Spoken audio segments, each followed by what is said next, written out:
복 있는 사람은 악인들의 꾀를 따르지 아니하며 죄인들의 길에 서지 아니하며 오만한 자들의 자리에 앉지 아니하고 오직 여호와의 율법을 즐거워하여 그 율법을 주야로 묵상하는도다.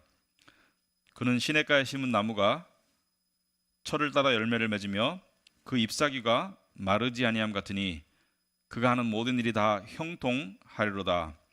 악인들은 그렇지 아니하며 오직 바람에 나는 겨와 같도다. 그러므로 악인들은 심판을 견디지 못하며 죄인들이 의인들의 모임에 들지 못하리로다. 무릇 의인들의 길은 여호와께서 인정하시나 악인들의 길은 망하리로다. 아멘. 앉으시기 바랍니다. 우리 기도하도록 하겠습니다.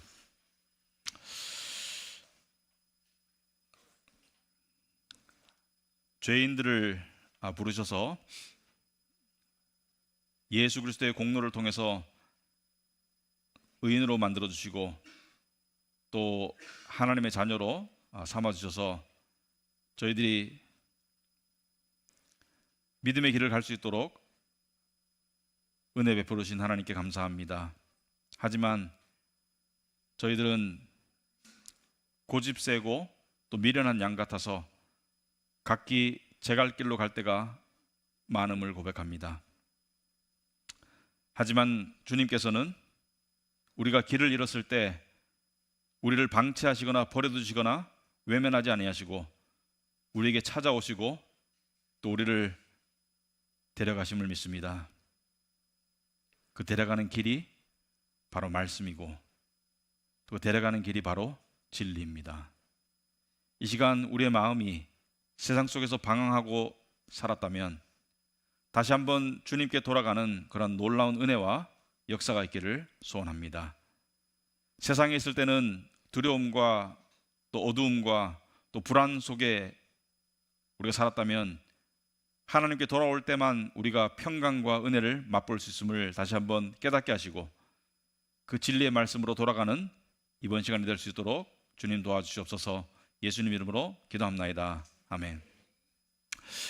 느헤미야 설교 시리즈를 마쳤고요. 우리 다음 설교 시리즈는 골로새서가 되겠습니다. 골로새서가 되겠는데 막간에 우리가 시편을 한번 보고 넘어가도록 하도록 하겠습니다.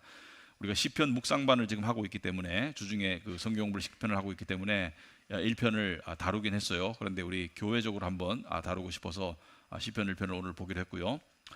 이 시편은 그 성경 속에서 여러 가지 장르가 있죠. 예를 들어서 모세오경은 율법에 관한 거라면 열왕기, 역대하 이런 것은 언약 백성의 역사를 말하죠.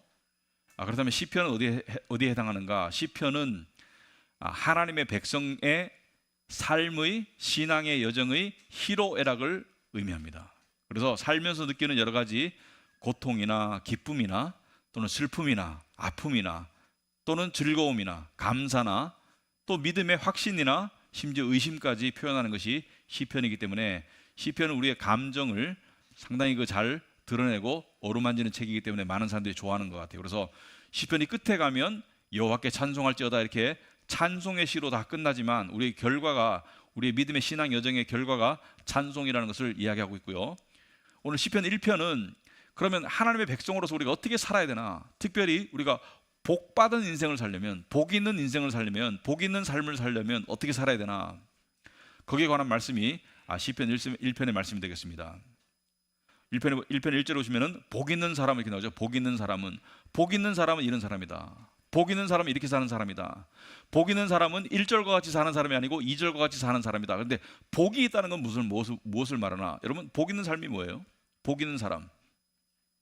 성경에서 말하는 복 있는 삶은 첫째는 구원을 받은 사람이고요.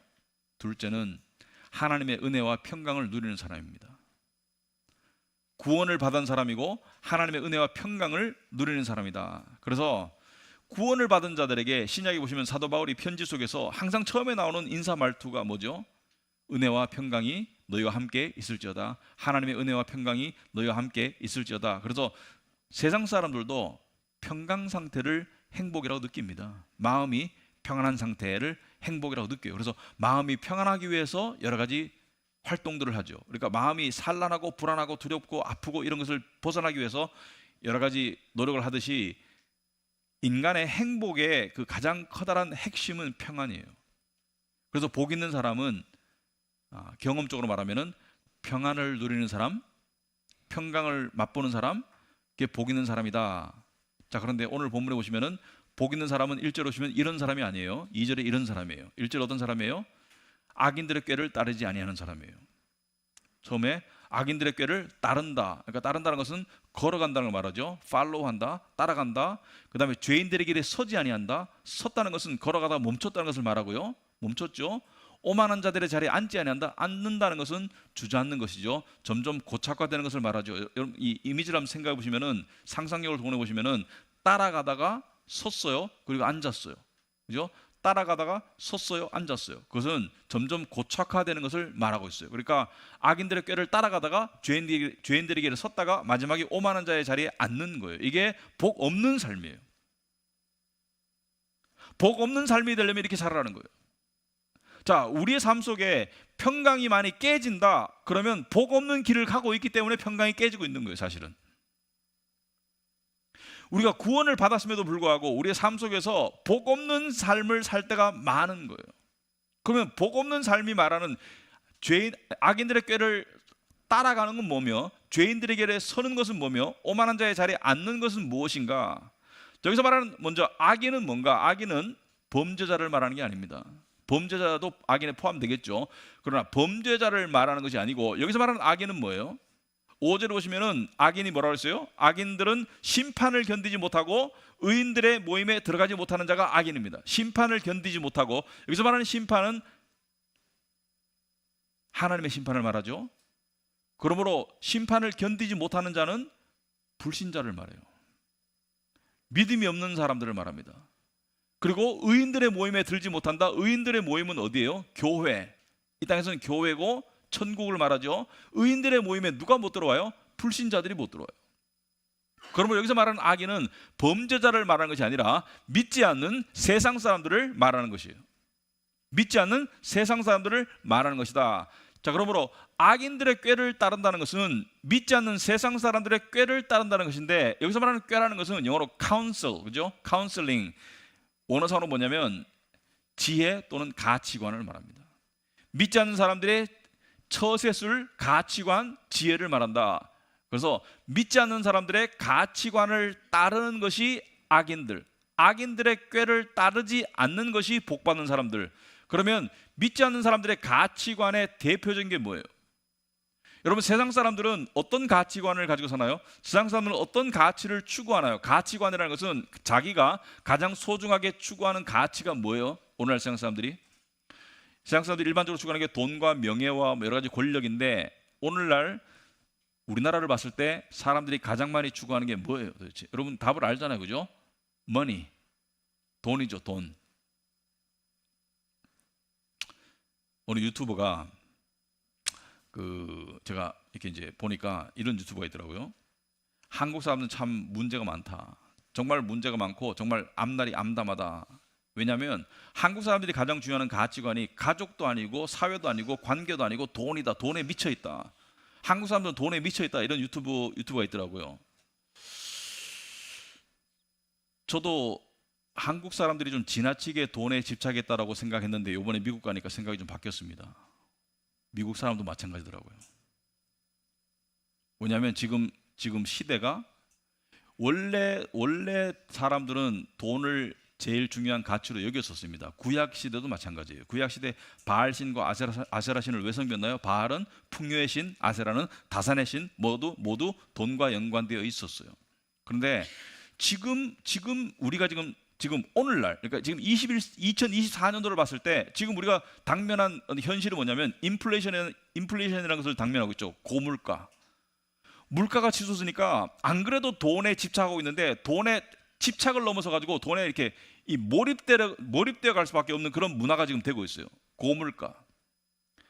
지금 물가가 지금 3%가 넘었다. 여러분 그 경제학자들 중에 약간 삐딱한 분들이 하시는 말씀이, 이 물가 3%라는 것은 이건 잘못된 정보랍니다. 지금 물가가 10%, 20%래요. 왜냐하면은 물가를 결정하는데 이 기준이 되는 이 결정의 기준이 되는 바스켓에 담는 품목들을 이 정치인들이나 학자들이 정하는데, 이 품목을 어떻게 담느냐에 따라 가지고 물가가 왔다 갔다 하는데, 비근한 예로 우리가 김밥을 서민들이 많이 먹죠.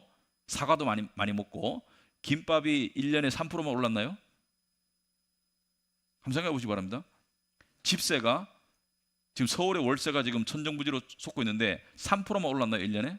아니죠. 김밥값은 한 20% 오른 것 같은데요. 그러니까 이 고물가, 그다음에 고금리, 그러니까 많은 사람들이 채무를 지고 있는데 이 채무 상환, 그러니까 이 빌린 채무에 대해서 이 이자를 내는 것에 너무 허덕이고 있죠. 금리가 너무 치솟으니까. 미국도 마찬가지예요. 제가 이번에 미국 갔는데 제가 만난 사람 중에 의미 있는 대화를 나누는, 그러니까 엘리베이터에서 만나가지고 하이한 사람 말고 의미 있는 대화를 나누는 사람은 거의가 대부분 목회자나 성도들이에요. 그죠? 신앙인들, 크리스찬들이에요. 그러니까 제가 가가지고 만난 사람들이, 만나서 식당에서 밥 먹은 사람들은 전부 다 믿는 사람들이지 믿지 않는 사람하고 만날 기회가 어디 있어요? 제가 친구가 없는데. 근데 제가 가가지고 어떻게 지내니? 요즘 삶은 어때? 통상적인 인사잖아요. 요즘 삶은 어때? 이렇게 물어보면 통상적인 인사인데, 제가 그 친구 몇 명을 만났습니다. 신학교 나온 친구들, 지금 목회하는 친구들 만났는데 전부 다 돈 얘기를 한 거였어요. 아니, 돈이 우상이 됐다는 얘기가 아니고 자기의 삶의 지금 형편과 처지를 돈을 떠나서는 설명할 수 없는 거예요. 그런데 제가 듣고 깜짝 놀랐습니다. 뭐냐면 한 친구가 너무 힘들대요, 사는 게. 왜 힘드냐니까 미래를 위해서 준비를 해야 되는데 아이들이 커가는데 애가 2명인데 준비할 수가 없다는 거예요. 한 달에 50만 원을 저축하고 있대요. 그래서 그것도 적은 돈은 아닌데, 그런데 미국에서는 적은 돈이죠. 미국 물가가 세니까. 그런데 너 사례가 얼마니? 10,000불이랍니다. 월에 1,350만 원. 제가 속으로 딱 듣고 한 대 때리고 싶었어요. 아니, 처음 반응이 10,000불인데 지금 무슨 소리 하는 거야? 한 대 때리고 싶었는데, 근데 이 친구가 그런 친구 아니거든요. 진실한 친구거든요. 그래서 제가 물어봤습니다. 속으로 이제 약간 이게 뭘 감정을 감추고, 10,000불 버는데 왜 힘드니? 이렇게 물어봤어요. 근데 쭉 이야기를 해주더라고요. 집세로 400만 원 나가요. 부터 해가지고. 물론 하나님께 헌금 드리는 것도 10% 나가겠죠. 자, 그 다음에 보험료가 150만 원, 의료보험료가. 쭉쭉쭉 따져 나가니까 정말로 남는 게 없더라고요. 그런데 그 친구 만나서 긴가민가 했는데 다음 친구를 만났는데 이 친구는 집이 있어요. 그리고 애가 2인데 이 친구는 정말 행색이 거지 같아요. 미안하지만. 그런데 너무 살기 힘든데 한 달 수입이 900만 원을 내요. 미국에요, 샌프란시스코에 방 한 칸짜리 집이 월세가 500만 원입니다. 대도시 기준으로. 미국 물가가 장난이 아니에요. 제가 제 아들을 만났거든요. 사무엘이 내려와가지고 만나가지고 둘이 라면 한 그릇씩, 그것도 식당에서 먹으면 20% 세금 내야 되죠. 음료수 마셔야 되죠. 근데 테이크아웃 있죠. 주문해가지고 가져가서 호텔방에서 먹었는데 라면 2그릇에 6만 원 줬습니다. 물론 라면에 조금 뭐 좀 들어있긴 들어있었어요. 물가가 그러니까 미국에서요, 제가 이제 이해를 하겠더라고요. 우리 얼마 전에 우리 영어협에서 에릭이라는 친구가 하와이 간대. 하와이가 미국에서 물가가 제일 센데요.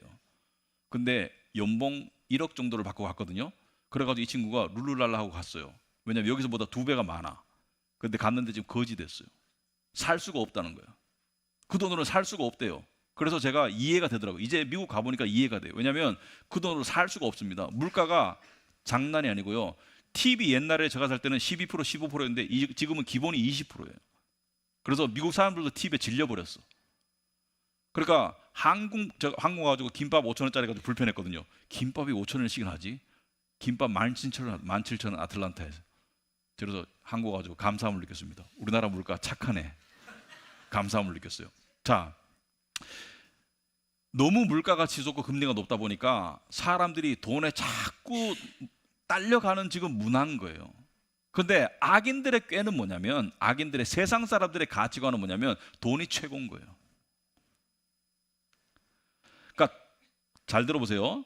어떤 사람들은 나는 돈이 우상이 아니야, 그러므로 나는 돈에 무관심해. 이것도 성경에서 뭐라 그래요? 무책임이라고 합니다. 이것도 죄예요. 성경에서 뭐라 그래요? 게으른 자, 무책임하게 가족을 부양하지 않는 그런 무책임한 사람들 죄라고 그럽니다. 열심히 네 손으로 일해가지고 네가 밥 먹어, 가족들 먹여 살려. 그것도 무책임도 죄예요. 그러니까 극단은 다 죄예요. 지혜는 중용인 거예요. 그래서 제가 돈이 우상이라고 말해서 돈을 무시하는 거를 장려하는 건 전혀 아니고요. 돈과 하나님을 겸하여 섬길 수 없는데, 혹 이를 미워하고 저를 사랑하고 혹 이를 중히 여기고 저를 경히 여기는데, 돈을 하나님 이상으로 더 생각하고 더 사랑하고 더 의존하는 그 마음이 세상의 가치관인 거예요. 세상 사람들의 가치관은 돈이 절대시 되는 것이죠. 그런데 우리 믿는 사람들도 거기에 끌려가잖아요. 악인들의 꾀를 따라가다가 죄인들에게 선다는 것은 그 돈을, 그러니까 제가 악인들의 꾀가 전부가 돈이라고 말씀드리는 거 아니에요. 오해하지 마세요. 이 악인들의 가치관, 세상 사람들의 가치관은 돈이 다는 아니에요. 그렇지만 가장 대표적인 것을 들어서 설명하는 거니까 돈 이외에 다른 것일 수도 있습니다. 나는 돈에 별로 관심이 없는데, 그런 사람이 있을 수 있어요. 아직 결혼 안 했겠지, 아직 자식이 없겠지, 부모님한테 용돈 받겠지, 그러니까 별로 관심이 없겠지. 자기가 돈에 초월한 줄 착각하지 마세요. 현실이 닥치면 깨닫게 될 거예요. 자기가 성숙해서 초월한 게 아니고 몰랐던 거라는 것을 깨닫게 될 거예요. 아무튼 돈이 다라는 게 아니고 대표적인 것을 가지고 설명하는 거니까 그렇게 이해를 하시고, 자, 세상 사람들의 가치관을 따라가다가 죄인들의 길에 섰어요. 고착화됐어요. 그리고 오만한 자의 자리에 앉았어요. 자, 오만한 자는 뭐냐면은, 돈으로 비유를 하자면은 돈 때문에 주저앉은 사람을 말합니다. 돈 때문에 주저앉았어요. 어디에 주저앉았어요? 하나님이 필요한 없는 상태로. 오만한 자라는 것은 하나님이 필요 없는 상태로 그 고착화된 걸 말해요. 하나님이 필요하지 않은 그 상태에 주저앉았어요. 자, 여기는 두 가지가 해당됩니다. 돈을 많이 벌었어요. 그러므로 나는 돈이 있기 때문에 하나님 필요 없어, 해당되고, 분명히 나는 돈을 추구하다가 못 벌었어요. 그래서 비참한 자리에 주저앉았어요. 그것도 해당돼요. 둘 다가 하나님 없는 상태로 고착화되는 거예요. 그래서 돈을 벌건 안 벌건 간에 돈을 추구하는 사람들은 결과가 하나님 없는, 필요 없는 오만한 자의 자리에 앉게 된다는 것이죠. 그래서 물론 돈을 많이 벌어서 하나님이 필요 없는 상태로 가는 것이 가장 극악입니다. 성경에 보시면은 부자가 천국 가는 것이 낙타가 바늘구멍 들어간 것보다 더 어렵다고 말하고 있죠. 가망이 전혀 없는 상태예요. 가망이 전혀 없는 상태가 오만한 자의 자리인 거예요. 그러니까 복 있는 사람은 이러한 삶을 사는 사람이 아니에요.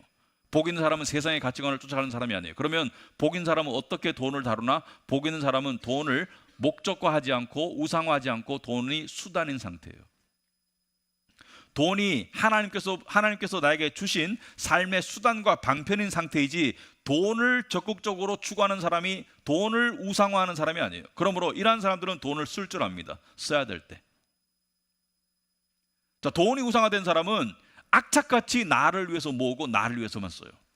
이기심으로 똘똘 뭉쳐요. 남한테 베풀더라도 나의 이미지 관리를 위해서 베풀죠. 나의 이름을 드러내기 위해서, 내가 좋은 사람이라는 것을, 이 이미지 메이킹을 위해서 돈을 쓰지, 돈을 쓰는 모든 동기가 나를 향한 거 있고요. 그리고 삶의 가장 커다란 원동력이 돈을 모으는 거예요. 왜? 돈을 모은 사람들을 보고 부러우니까. 돈을 모은 사람들이 가지고 있는 그 자신감, 그 여유가 부러우니까 나도 그렇게 되고 싶어서 발악을 하는 게, 그게 바로 악인들의 꾀를 쫓아가는 겁니다. 우리 모두 그런 마음을 가져본 적이 있어요. 이 상태가 되면 탐욕이 들어옵니다. 탐욕. 자, 성실하게 돈을 모아가는 것은 성경이 장려하고 있습니다. 개미처럼 미래를 준비해라. 성실하게 돈을 모아가는 것은 성경이 선이라고 부릅니다. 그러나 탐욕 상태는 뭐예요? 탐욕 상태는 내가 가지지 못한 것을 이루려고 하는 발악이고, 그리고 두 번째 남을 향한 시기심이고, 세 번째 자기를 향한 자책입니다. 왜 나는 이 모양 이 꼴일까? 왜 나는 저만큼 못 가지고 못 이뤘을까? 자기를 향한 자책이죠. 여러분, 자책이 정당화되는 것 같지만 정당화되지 않습니다. 성경 속에서는. 예를 들어서 이런 게 자책이죠. 지금 대한민국에서 그 노후 준비에 관한 화두가 많아요. 노후가 준비됐니? 지금 뭐 저 같은 연령도 마찬가지지만 뭐 3040에게도 노후 준비를 지금부터 해야 돼, 뭐 이런 얘기가 많더라고요. 자, 대한민국에서 인구가 가장 많은 연령대가 언제냐면 0세부터 10세, 10대, 20대, 30대, 40대, 50대, 60대 이렇게 했을 때 50대, 그러니까 50살부터 59살까지가 대한민국에서 연령이 가장 많아요. 860만 명이에요. 지금 0세부터 10세까지는, 9세까지는 지금 230만 명이에요. 그러니까 인구가 지금 완전히 줄어들고 있는 그런 상태인데, 이 50대 사람들, 60대 사람들 보면 머릿속에 노후 준비 이걸로 그냥 꽉 들어차 있어요. 그래서 노후가 준비된 사람은 행복할 거야라고 가정하고 노후가 준비 안 된 사람은 불행할 거야라고 가정하는데 이 또한 돈에 의해서 모든 것이 결정되고 있는 거예요. 자녀를 키우는 입장에서 부모들도요, 자식에게 얼마나 쓸 수 있는지가 자식 사랑과 비례된다고 생각하는 자체가 돈이 모든 것을 결정하고 있는 거예요. 지금 우리가 이 세상의 문화는 엄청나게 셉니다. 문화에 길들여지고 물들여지고 있는지 몰라요. 제가 열흘 전에 미국 가기 위해서 공항을 가면서 저는 지하철을 타면 사람들을 사람 보는 걸 좀 좋아해요. 제가 좀 이 사람 보면서 이렇게 무엇을 하나 이렇게 보는 걸 좀 좋아하는데, 지하철 타면 제일 눈에 들어오는 게 뭐냐면 사람들이 대부분 뭘 하고 있어요? 여러분들 뭐 당연히 아시겠죠? 전부 휴대폰 가지고 있죠, 그죠? 휴대폰 가지고 뭘 보거나 듣거나 하고 있죠, 그죠? 내용은 다를 수 있겠지만 95% 정도가 휴대폰을 가지고 있어요. 저는 처음에 한 90% 정도인 줄 알았는데 어떤 사람 눈 감고 있어도 귀에 꽂고 있더라고. 그러니까 휴대폰으로 듣고 있는 거야. 근데 제 앞에 제가 딱 섰는데 제 앞에 한 70 전후 되는 여자분 두 분이, 요즘 같으면 그렇게 늙은 분들은 아니에요. 두 분이 아주 이야기를 막 하고 있어요. 휴대폰 안 하고. 왜냐하면 친구가 있기 때문에 이야기를 하고 있는데 동창이더라고. 제가 들으려고 들은 게 아니라 다 들려요. 바로 앞에 있으니까.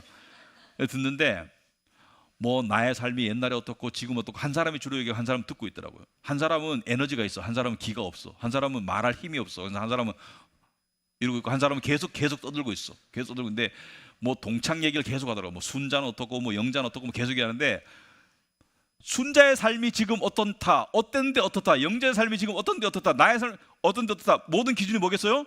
돈. 걔는 지금 잘 나가, 자식이 잘 벌어서 돈. 걔는 지금 힘들어, 돈 들어올 데가 없어, 돈. 모든 삶이 돈에 의해서 정의가 되고, 그 사람의 성공과 실패, 그 사람의 행과 불행이 다 돈에 의해서 정의되는 그 사회로 우리가 살고 있는데, 그 사람들이 예외적일까요? 아니요. 대한민국이 지금 다 그렇게 미쳐 돌아가고 있어요. 대한민국만 아니고요, 미국도 마찬가지고요. 대한민국에서 사람들이 이민 선호 1순위가 캐나다였습니다. 지금 캐나다에서 밖으로 뛰쳐나가고 있어요. 왜? 너무 물가가 올라가지고 캐나다에 살 수가 없대요. 그만큼 지금 전 세계가 돈 때문에 미쳐 돌아오고 있기 때문에 우리도 지금 영향을 받고 있다. 근데 복 있는 사람 뭐예요? 한 가지 여러분들에게 말씀드리고 싶은 것은, 돈에 미친다고 돈이 더 불리지 않습니다.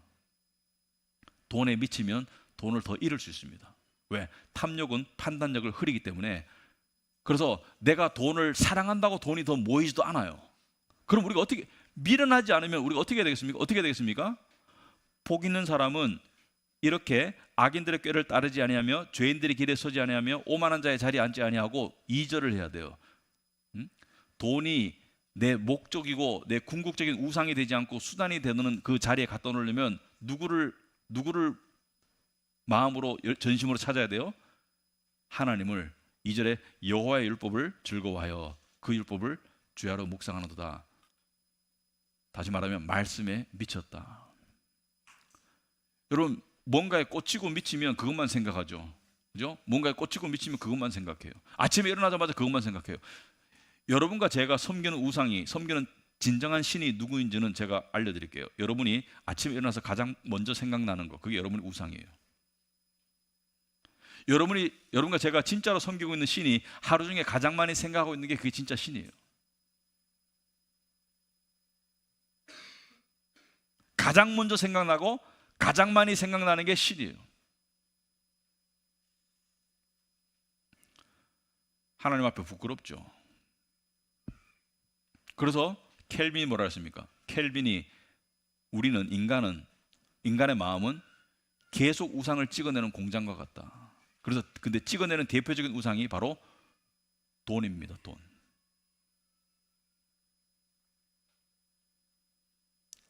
돈 생각하지 않고 내 인생을 생각할 수 없는 상태가 바로 지금 심각한 질병에 들어있는 거예요.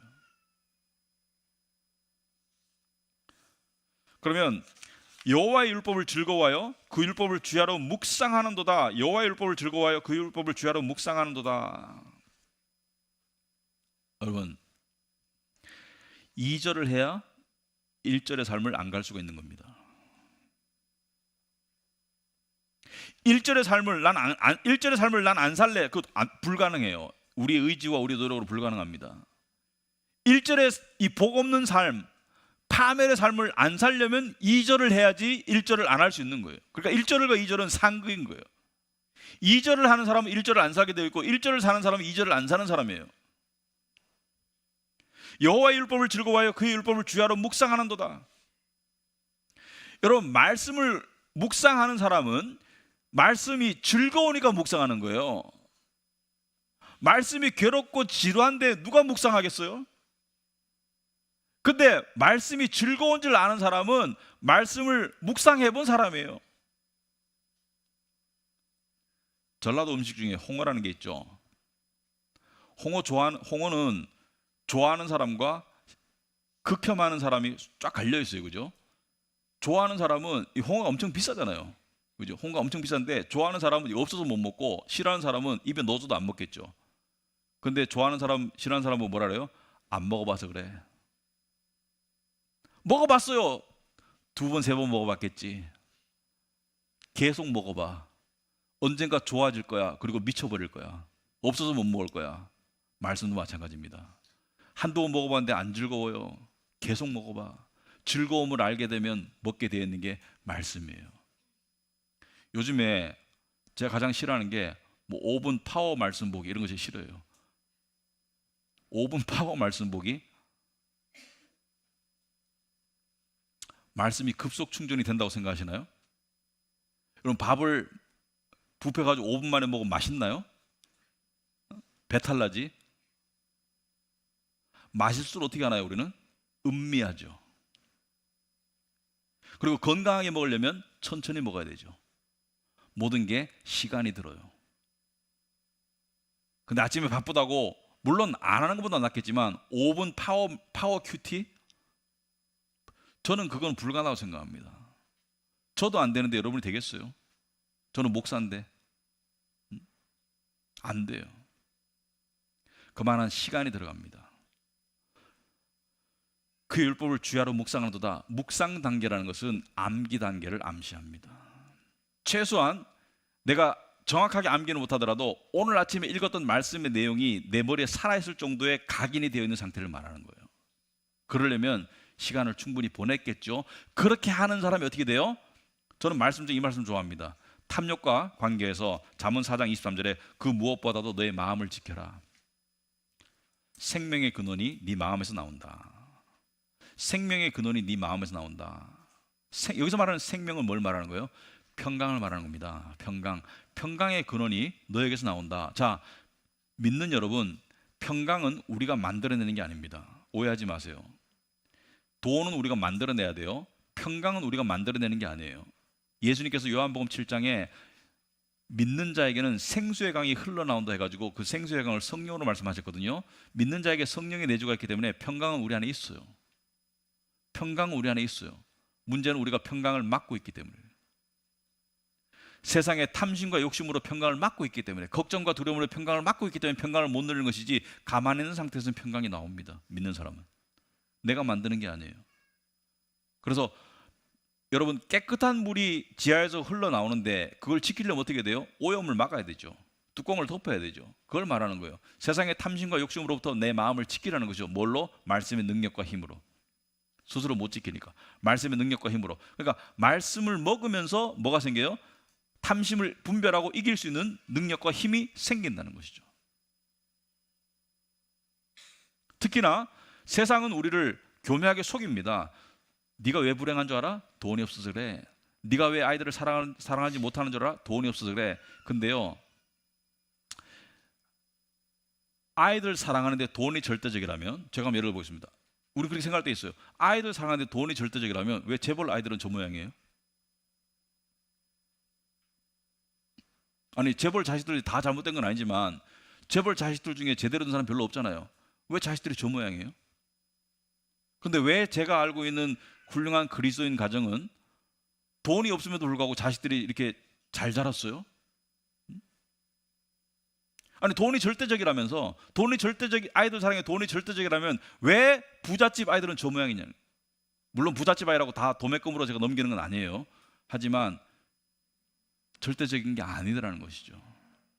가치관을 어디에 뒀냐는 것이죠. 가치관을. 무릇 지킬 만한 것보다 더욱 네 마음을 지켜라. 왜냐하면 탐욕은 여러 가지로 나타납니다. 탐욕이 들어오면 시기심이 발동하죠. 남을 부러워하는 것, 그리고 남을 미워하게 되어 있습니다. 더 가진 자를 미워하게 되어 있어요. 둘째는 자기를 미워하게 되어 있습니다. 탐욕을 가진 사람은 분명히 자기를 미워하게 되어 있어요. 자기를 자책하게 되어 있습니다. 너는 왜 이 모양 이 꼴이니라고 자기를 비하하게 되어 있어요. 그래서 탐욕은 상대를 죽이고 나를 죽입니다. 근데 극단적으로 나는 탐욕에서 벗어날 거야, 나는 물욕과는 관계없는 삶을 살 거야 라고 말하면서 전혀 노력을 안 하는 무책임한 단계로 들어가면 여기서는 걱정에 사로잡힐 겁니다. 돈은 정말 묘한 거예요. 버릴 수도 없고 너무 가까이 할 수도 없어요. 마치 불과 같아. 없으면 추워. 너무 가까이 하면 타 죽어. 응? 없으면 추워요. 돈이 없으면. 적당히는 노력해서 해야 돼요. 너무 가까이 가면 죽어요. 타서. 돈은 칼과 같습니다. 여러분, 칼이 필요하나요? 안 필요하나요? 필요하죠. 칼 없이 어떻게 살아요? 칼 없이 어떻게 요리하고, 칼 없이 어떻게 가구를 만들고, 칼 없이 어떻게 수술해요? 근데 칼을 다룰 줄 모르는 사람에게 칼을 주면 칼로 상처를 내겠죠. 그리고 흥분한 사람에게 칼을 주면 칼로 죽이겠죠, 누군가를. 그래서 칼은 강도의 손에 들어가면 사람을 죽이고 의사의 손에 들어가면 사람을 살리잖아요, 그죠? 돈은 이와 같아요. 그러므로 돈에 관해서도 많이 공부를 하셔라. 성경 말씀에 돈에 관한 얘기가 너무 많이 나와 있다. 잠언, 전도서에 보면 돈에 관한 얘기가 수두룩 빽빽하다. 돈에 관한 단어만 수백 번 나와요, 성경에. 돈에 관해서 열심히 공부하셔라. 그래서 어떻게 하라고요? 마음을 다스리고 돈을 관리할 줄 아는 법을 배워라. 그래서 세상 사람들의 가치관을 따라 살지 않도록 하여라. 그러면 결과 어떻게 되나요?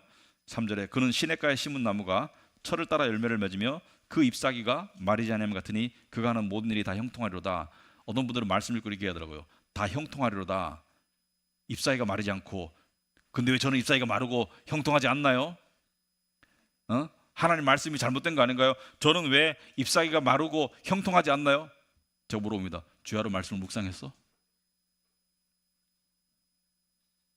아니 2절을 안 하고 3절을 달라고 어떻게 해요? 시냇가에 심겨놓지 않았는데 왜 형통하지 않냐고 물어보면 제가 뭐라고 말했어요? 시냇가에 안 심겨져 있었겠지. 주야로 말씀을 묵상한 사람은 분명히 형통하게 되어 있습니다. 여기서 말하는 형통은 형통의 개념이 다를 거예요. 내가 정말로 말씀을 정말로 묵상하고 하나님께 매달리는 사람은 형통의 개념이 다를 거예요. 형통의 개념이 세상적인 가치관과는 다를 거예요. 근데 여기서 중요한 것은 나무가 열매를 맺죠. 근데 열매 맺는 나무는 건강한 나무죠. 왜냐하면 수분을 빨아들이고 양분이 있으니까 열매를 맺겠죠. 근데 열매는 누가 먹나요? 열매를 나무가 먹나요? 주변 사람들이 먹나요? 주변 사람들이 먹죠, 그죠? 그래서 정말 열매 맺는 사람은 이타적인 삶을 사는 사람입니다. 이웃을 사랑하는 삶을 사는. 나는 큐티하는데 내 마음의 평강만을 위해서, 내 인생의 진로만을 위해서 큐티한다고 생각하면 아직까지 초보 수준인 거예요. 그거 좋아요. 나쁜 거 아니에요. 말씀 보는 건 나쁜 거 아닌데 아직까지 초보 수준인 거예요. 우리가 성령의 열매, 사랑, 희락, 화평, 오래 참음, 자비, 양선, 충성, 온유, 절제, 사랑, 희락, 화평, 오래 참음 이런 열매를 맺으면 누가 그 열매를 누리나요? 가족이, 교회 식구가, 직장 동료가, 주변 사람들이 그 열매를 누리게 되겠죠. 그래서 저는 집에서 제 아내가 성경 말씀 보고 있으면 절대 안 건듭니다. 왜냐하면 나한테 좋을 거니까. 열매는 남을 위해서 맺는 거죠. 그래서 내가 우리 가족을 사랑하려면, 내가 우리 교회 식구들을 사랑하려면, 진짜 사랑하려면 말씀에 거하세요. 말씀을 먹으세요. 그래야지 인내하고, 자식한테 사랑이 안 돼요, 자꾸 화가 나고 손이 나가요, 말씀을 먹으세요. 부부 사이가 안 좋아요, 말씀을 먹으세요. 우리 엄마하고 사이가 안 좋아요, 말씀을 먹으세요. 말씀을 먹으면 형통하다. 자, 그런데 여기서 하나 짚고 넘어갈 것이, 여기서 복 있는 사람, 악인들의 꾀를 따르지 아니하고 죄인들의 길에 서지 아니하고 오만한 자의 자리에 앉지 아니하고 여호와의 말씀을 즐거워하여 그의 말씀을 주야로 묵상하는 사람이 여기 있어요? 없어요. 역사 속에 있어요? 인간 중에는 완벽하게 이렇게 한 사람이 없었습니다. Blessed is the man. 정관사가 붙어 있어요. 그 한 분이 누구냐면 바로 예수님이에요. 예수님이 그렇게 사신 거예요. 예수님이 악인들의 꾀를 쫓지 아니하고 죄인들의 길에 서지 아니하며 오만한 자의 자리에 앉지 아니하고 여호와의 율법을 주야로 묵상하셔서 예수님이 시냇가에 심은 나무처럼 열매를 맺어서 형통하셔서 그 구원의 열매를 우리가 먹고 있는 거예요. 그래서 여기서 말하는 시편 1편의 주인공은 사람이 아니고 예수님입니다. 우리는 예수님을 흉내낼 수 있는 삶을 살 수 있는 거예요. 예수님을 따라갈 수 있는 거예요. 예수님의 제자로서 예수님을 따라 살 수 있는 거예요. 그래서 우리도 이렇게 하면 예수님만큼은 아니더라도 우리도 복 있는 삶을 살아갈 수가 있다. 그러기 위해서 어떻게 하라고요? 세상의 가치관을 막아야 된다. 지금 물밀듯이 들어오는 세상의 가치관을 막아야 된다. 그리고 말씀에 충실해야 된다. 저는 옛날에 처음 예수님 믿고 한 몇 년 동안 선교단체 출신인 분한테 제가 제자 영역을 받았습니다. 그때 좋았던 것은 말씀을 많이 묵상했고요. 그때 제 머릿속에 항상 이 주입된 것이 뭐냐면 개인 큐티, 개인 경건 시간이 중요해. 매일매일 성경 보고 기도해. 매일매일 말씀 읽고 기도해. 너무 좋은 가르침이죠. 그런데 한 가지 제가 나이가 들면서 동의할 수 없는 부분이 생겼어요. 뭐냐면 개인 경건 시간이 가장 중요해. 개인 경건 시간에 신앙이 다 달려있어. 개인 경건 시간이 가장 중요해. 가장 중요하다는 것은 저는 동의할 수 없습니다. 개인 경건 시간이 중요하지만 개인 경건 시간이 예배보다 중요하지 않고요. 개인 경건 시간이 저는 지금 와가지고는 우리가 함께하는 성경 공부보다 중요하지 않아요. 함께하는 성경 공부가 더 중요하다고 저는 생각합니다. 왜? 개인 경건 시간에는 사탄의 공격에 약합니다. 잡생각이 막 들어와요. 그리고 개인 경건 시간은 지키기가 어려워요. 5분쯤 하다가 갑자기 카톡 띡 울리면은 갑자기 이 말씀 뚝 듣고 딴 데로 가죠. 생각이 딴 데로 가거나 몸이 딴 데로 가거나. 개인 경건 시간은 이 컨트롤이 잘 안 돼요. 그래서 개인 경건 시간 하다가 책은 펴놓고 지금 생각은 지금 딴 데 가 있어. 근데 모여서 할 때는 어떻게 돼요? 사람들이 함께 있으니까 생각도 지켜지고 또 훈련도 되죠, 그죠? 여러분 성경 공부하다가 갑자기 일어나서 탁 일어나서 나간다? 그런 무례가 어디 있어요? 갑자기 화장실이 급하지 않으면 그러지 않겠죠, 그죠? 그래서 저는 성경 공부가 더 중요하다고 생각합니다. 왜? 함께 모였을 때 지혜를 나눌 수 있잖아요. 혼자 오류에 빠지는 것을 막아줄 수 있잖아요. 그리고 훈련이 되잖아요. 같이 계속 있어야 되죠. 그리고 컨트롤이 되고 여러 가지 면에서 저는 개인 경건 시간도 중요하지만 하지 말라는 게 아니에요. 함께하는 성경 공부나 예배가 더 중요하다고 생각합니다. 생각이 바뀌었어요. 그래서 말씀을 가까이 하는 그런 기회들을 여러분들이 많이 찾으셔라. 가능하면 교회 근처로 이사 오세요. 그것도 좋은 방법이에요. 멀리 가지 마시고 이사 오세요. 그거 좋은 방법이에요. 자, 이렇게 시편 1편에 복 있는 사람들은 어떤 운명을 맞아요? 4절에 보시면 악인들은 그렇지 아니하며 오직 바람에 나는 겨와 같도다. 악인들은 다 날려갑니다. 돈을 쫓던 자들 다 돈과 함께 날려가요.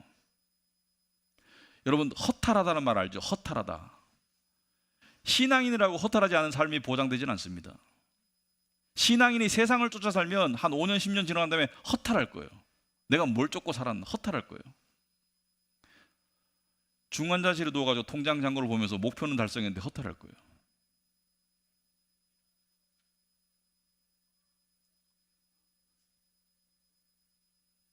우리는 남은 자가 되겠죠. 어디에 남아야 돼요? 믿음에, 말씀에 남은 자가 돼야 되고요. 악인들은 심판을 견디지 못하며 죄인들이 의인들의 모임에 들지 못하리로다. 우리 복 있는 자들은 어떤 모임에 들어있나요? 바로 교회. 지상에서는 교회, 나중에는 천국. 이 모임에 들어있는 것이 복 있는 자들인 거예요. 우리가 예배 드리면서 진례를 나누죠. 이 복 있는 모임인 거예요. 의인들의 길은 여호와께서 인정하시나 받아주신다는 것이죠. 악인들에게는 망할 것이다. 하나님 이외의 것을 하나님처럼 쫓는 모든 삶은 나중에 망합니다. 직장도 해야 되고 사업도 해야 되고 돈도 벌어야 되고 하세요. 우선순위를 지키면서 하나님을 우선순위에 두고 하세요. 하나님을 우선순위에 두지 않고 우선순위가 바뀌잖아요. 그래서 내 생각과 내 마음을 사로잡는 것이 하나님 아닌 다른 것이 되면 그것이 바로 우상숭배고 복 없는 삶으로 가는 거예요. 내가 복 있는 삶을 살고 있는지 복 없는 삶으로 가고 있는지를 알려주는 것이 바로 감정입니다. 감정에 지나친 기복은 감정에 지나친 신호는 나의 영적 상태를 보여주는 거예요. 내가 두려움과 초조함과 탐심에 사로잡혀 있다, 복 없는 삶으로 가고 있는 거예요. 말씀을 안 보고 있겠죠. 말씀을 보더라도 아마 비례적으로 훨씬 적게 보고 딴 생각을 훨씬 더 많이 하겠죠. 어떤 사람에게 돈일 수 있고, 어떤 사람에게 결혼일 수 있고요, 어떤 사람에게 자녀일 수도 있고, 수만 가지 우상이 있을 수 있어요. 그러나 하나님을 절대적으로 추구하지 않는 삶에는 이루어도 오만한 자의 자리에 앉게 되고 있고요, 못 이루면 비참한 자리에 자리에 갈 겁니다. 근데 하나님을 마음으로 전심으로 추구하는 사람에게는 하나님께서 복을 주십니다. 우리가 상상하지 못할 복을 주실 거예요. 그리고 하나님이 즐거워질 겁니다. 말씀이 즐거워지고 저와 여러분이 그런 삶으로 나아가야 되겠습니다. 기도하겠습니다. 하나님 아버지, 참으로 감사하고 감사합니다. 복 없는 상태에 있는 저희들을 복 있는 상태로 불러주셔서 감사합니다. 아버지 하나님, 저희들이 이 받은 은혜를 정말 마음에 새기고 결단하고 복 있는 삶으로 나아갈 수 있도록 주님 도와주시옵소서. 세상이 너무나 집요하고 너무나 광범위하고 너무나 무겁게 사람들을 짓누르고 있습니다. 모두가 돈에 환장하는 그런 모습을 보이고 있습니다. 우리 또한 육신을 가진지라 그 부분에 걸려들 수 있습니다. 우리의 마음을 지킬 수 있도록 말씀으로 무장시켜 주시옵소서. 그래서 하나님 주시는 평강을 맛보고 누리며 살 수 있는 복된 삶으로 나아갈 수 있도록 주님 도와주시옵소서. 예수님 이름으로 기도합나이다. 아멘.